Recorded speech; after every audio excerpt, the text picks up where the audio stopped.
Hello friends, welcome to my YouTube channel Edu Colours. आज हम पढ़ेंगे प्रायद्वीपीय पठार। भारत का भौतिक स्वरूप में हमने हिमालयास कर लिया था।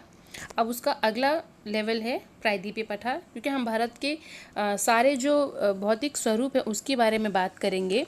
तो पहला हमने हिमालयास पढ़ा था, उसके बाद प्रायद्वीपीय पठार आज पढ़ेंगे।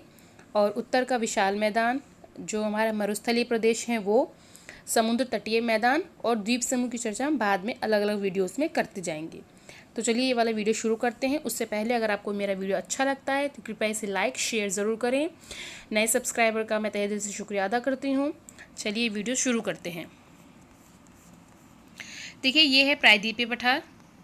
आप ये देख सकते हैं, ये पूरा प्रायद्वीपीय पठार है, ये पूरा। तो ये यहाँ से लेके यहाँ तक इसकी आज हम चर्चा करेंगे।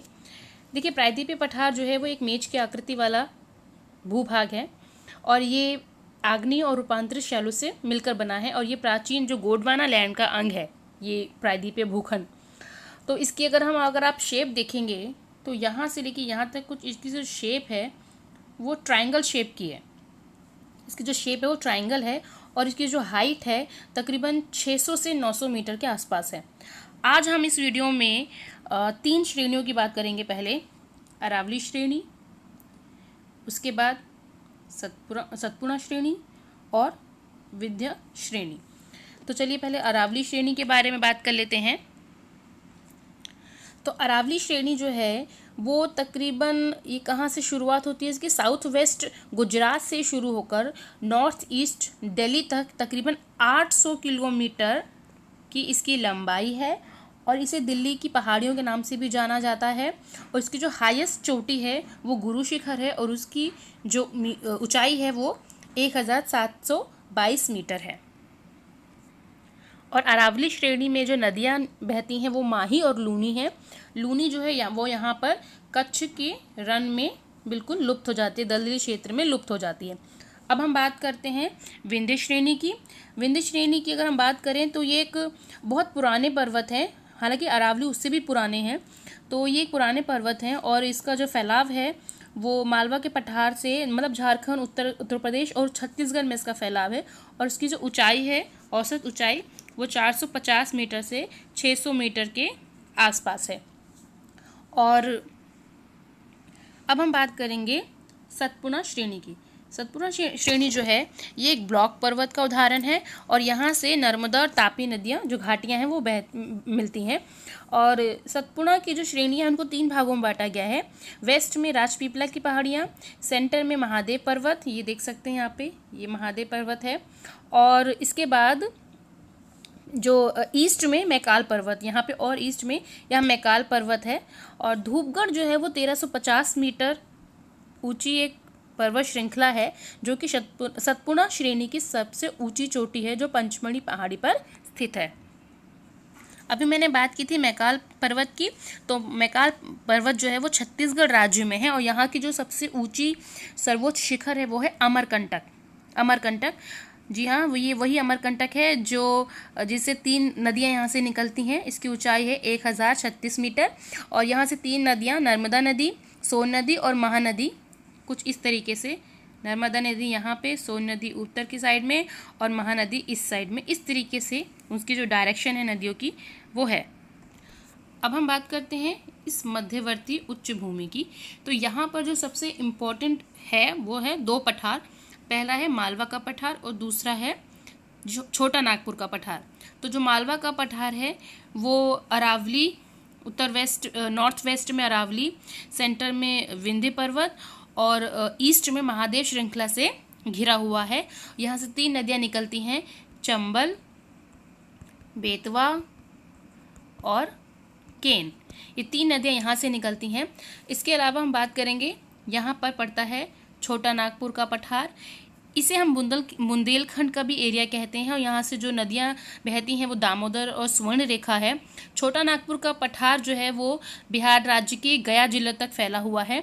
और छोटा नागपुर का पठार में मेटेलिक और नॉन मेटेलिक चीज़ों से यहाँ पे भरपूर है। यहाँ पे कोयला पट्टी है, यहाँ पर अभ्रक हमें मिलता है, यहाँ बॉक्साइट बहुत मिलता है। तो ये जो छोटा नागपुर का पठार है ये इन सब चीज़ों के लिए बहुत फेमस है और इस वजह से यहाँ पर कई औद्योगिक क्षेत्र भी हैं यहाँ पर, और इस वजह से ये पूरा एरिया फेमस है। अब हम बात करते हैं मोस्ट इम्पॉर्टेंट इस दक्कन के पठार की। इसकी आप शेप देख सकते हैं, कुछ त्रिभुजाकार है और ये तकरीबन 3600 मिलियन वर्ष पूर्व इस चट्टानों की उत्पत्ति हुई थी। ये भी गोंडवाना लैंड का ही एक भाग है और यहाँ पर बहुत ज़्यादा ज्वालामुखी का उदय हुआ, ज्वालामुखी फटे यहाँ पे इस दक्कन के पठार में, और यहाँ पे जो काफ़ी जो लावा निकले, आग्नेय शैल बनी और उन्हीं शैलों से यहाँ पर ब्लैक सॉइल यानी काली मिट्टी का निर्माण हुआ और इस एरिया में काली मिट्टी सर्वाधिक पाई जाती है। दक्कन का पठार का जो फैलाव है वो मध्य प्रदेश और सबसे ज़्यादा महाराष्ट्र में है। कुछ हिस्सा वेस्ट आंध्र प्रदेश का, कर्नाटक का और तमिलनाडु राज्य का भी आता है। और अगर हम इसके पश्चिमी हिस्से की बात करें दक्कन के पठार की, तो उसको सह्याद्री की, यहाँ पर सह्याद्री की पहाड़ी है और यहाँ पर जो मोस्ट इम्पॉर्टेंट जगह है वो है महाबलेश्वर। महाबलेश्वर की चोटी यहाँ पर है जो कि 1438 मीटर ऊंची है। यहीं से कृष्णा नदी निकलती है और इसके ईस्ट के जो एरिया है ये वाला, इसको विदर्भ बोलते हैं। धारवाड़ का पठार जो है वो भी कर्नाटक राज्य में है और इसके इस साइड हम देखेंगे तो ये पश्चिमी घाट और ये पूर्वी घाट है। तो अब हम इन्हीं की चर्चा करेंगे। चलिए तो बात करते हैं पूर्वी घाट की। देखिए पूर्वी घाट है वो ये रहा, ठीक है, और आगे तक है ये जो मेघालय पठार है, ये भी प्रायद्वीपीय भारत का प्रायद्वीपीय पठार का हिस्सा है। और यहाँ पर अगर आगे मैं बात करूँगी, यहाँ पे कुछ पहाड़ियाँ हैं वो भी प्रायद्वीपीय पठार का ही हिस्सा हैं। तो चलिए हम बात करते हैं। यहाँ पर मैं आपको इसमें दिखाती हूँ। ये देखिए, ये यहाँ पर जो आप देख रहे हैं ये सारा ये पूर्वी घाट है, ये पूरा पूर्वी घाट है। तो इसके बारे में बात करते हैं। इसकी जो एवरेज हाइट है वो 900 मीटर से 1100 मीटर के आसपास है और ये यहाँ पर जो महानदी है वहाँ से लेकर यहाँ पर नीलगिरी की पहाड़ियाँ हैं वहाँ तक ये साउथ ईस्ट दिशा में 1800 किलोमीटर की लंबाई में फैला हुआ है। और ये पूर्वी घाट जो है वो बिल्कुल नॉर्मल नहीं है, क्योंकि स्मूथ नहीं है, क्योंकि यहाँ पर कृष्णा, गोदावरी, कावेरी और महानदी नदियाँ जो हैं वो इस तरीके से कुछ बहती हैं, ऐसे बहती हैं। और ये जो नदियाँ हैं ये पूर्वी घाट को कई भागों में विभाजित करती हैं, जिसकी वजह से ये कटा छटा और उबड़ खाबड़ है ये एरिया। यहाँ पर बहुत सी पहाड़ियाँ हैं, जैसे कि महेंद्रगिरी की पहाड़ियाँ हैं, नल्ला मल्ला हिल्स की पहाड़ियाँ हैं, जवादी की पहाड़ियाँ हैं, शेवराई की पहाड़ियाँ हैं। उसके अलावा यहाँ पर आप देख सकते हैं ये महेंद्रगिरी की जो भारत की दक्षिणतम चोटी है, यानी कि बिल्कुल साउथ के एंड जहाँ हो रहा है वहाँ पर जो चोटी है वो महेंद्रगिरी की ये वाली पहाड़ियाँ हैं। ये महेंद्रगिरी और ये महेंद्रगिरी अलग अलग हैं, ठीक है। तो ये पूर्वी घाट की कुछ पहाड़ियाँ हैं।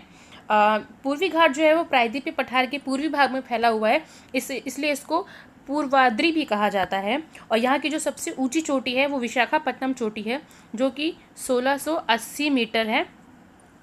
और जो दूसरी इसकी सबसे ऊंची चोटी है वो महेंद्रगिरी है, ये वाली महेंद्रगिरी, ये महेंद्रगिरी। और इसकी जो हाइट है वो तकरीबन 1501 मीटर है। ये दूसरी सर्वोच्च चोटी है। जैसे कि मैंने आपको बताया कि जो मेघालय का पठार था वहाँ पे गारो, खासी और जयंतिया ये 3 पहाड़ियाँ हैं। और ये जो पहाड़ियाँ हैं ये प्रायद्वीपीय पठार का ही हिस्सा है। कई लोगों को लगता है कि ये इस तरीके से आ रहा है हिमालय यहाँ पे, तो ये हिमालय का हिस्सा है, लेकिन ये गारो, खासी, जयंतिया जो पहाड़ियाँ हैं ये प्रायद्वीपीय पठार का हिस्सा है, ना कि हिमालय श्रेणियों का। क्योंकि यहाँ पर मालदा गैप है, मालदा गैप की वजह से ये यहाँ पर प्रायद्वीपीय पठार से ये अलग होके यहाँ पे अलग हो गया है, इस वजह से ये वहाँ पे शिफ्ट है और इसको प्रायद्वीपीय पठार का ही हिस्सा बोलते हैं। अब हम बात करेंगे पश्चिमी घाट की। तकरीबन पश्चिमी घाट की जो औसत ऊंचाई है, यहाँ की जो घाट हैं वो तकरीबन 1000 से 1300 मीटर के आसपास हैं। यहाँ मैं दिखाती हूँ आपको, देखिए ये 1300 मीटर 1000 से 1300 मीटर के आसपास हैं। और यहाँ पर हमें बहुत सारे दर्रे भी देखने को मिलेंगे। यहाँ पर देखिए, यहाँ पर ये रहा थाल घाट, भोर घाट, पाल घाट, ये सारे जो घाट हैं यहाँ के प्रमुख दर्रे हैं। और ये पूर्वी घाट की तरह कटे छटे नहीं हैं, काफ़ी स्मूथ हैं। और यहाँ पर जो सबसे ऊंची चोटी है वो अनायमुदी की चोटी है, आप ही देख सकते हैं, ये रही अनामिका की चोटी, मैं आपको दिखाती हूँ। ये है अनामिका की चोटी। ये 2695 मीटर है और ये पश्चिमी घाट की सर्वोच्च ऊंची चोटी है जो अन्नामलाई की पहाड़ियों में स्थित है। और यहाँ की और ख़ास बात अगर हम देखें तो यहाँ पर ये डोडा बेटा, ये पहाड़ियाँ हैं, इलायची की पहाड़ियाँ हैं। तो ये कुछ चीज़ें हैं जो पश्चिमी घाट की काफ़ी फेमस हैं। पश्चिमी घाट में अगर हम देखें तो महाराष्ट्र, गोवा और कर्नाटक में सह्याद्री के नाम से भी इसको जाना जाता है पश्चिमी घाट को। और इसकी जो एवरेज हाइट है वो 1200 मीटर है। इसे 2 भागों में बांटा गया है, उत्तरी सह्याद्री और दक्षिणी सह्याद्री। तो ये हमारा पूर्वी घाट और पश्चिमी घाट यहाँ कंप्लीट होता है। तो अगर आपको ये मेरा वीडियो अगर अच्छा लगता है तो प्लीज़ लाइक एंड शेयर, और प्लीज़ कमेंट सेक्शन में बताइएगा कि मेरा वीडियो आपको कैसा लगा। Thank you so much.